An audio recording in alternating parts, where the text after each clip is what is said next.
สบายดีหมดสุขคนมื้อนี้บ่าวทองว่าฮอดอยู่ไสเสถาเนาะพามาเบิ่งบรรยากาศอยู่ไสเสถา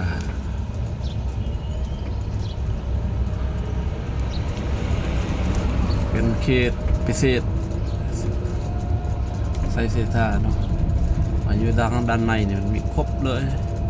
เพราะว่าของจักรของงานมีหยังก็มีหมดเลย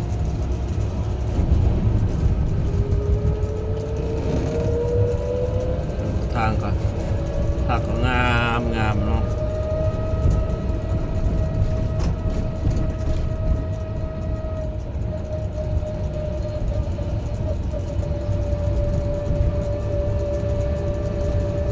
เขียวสมธรรมชาติ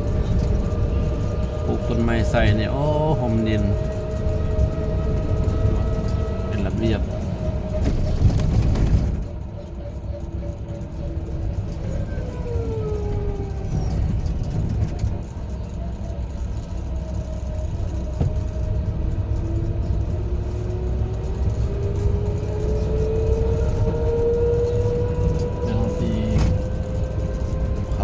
เลาะไว้เบื้องข้างหน้าด้านในอีกหน่อยหนึ่ง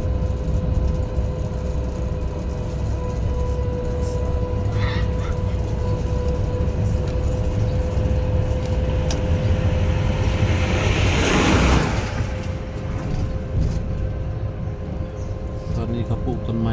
ให้มันนี่เป็นร่มเย็นสบายเลยเบอร์เนี่ยโอ้ตื่นปลูกทางสองเบื้อง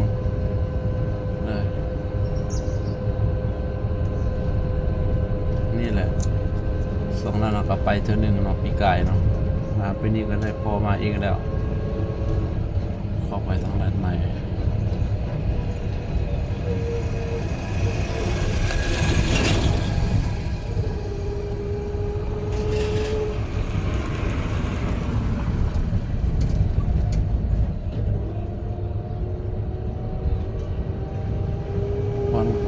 บอลกำลังเริ่มก่อสร้างก็มีบอลสำเร็จแล้วก็มีเนาะเดี๋ยวสิแวะเข้าไปในหน่อยนึงละที่ได้ออกมาเนาะ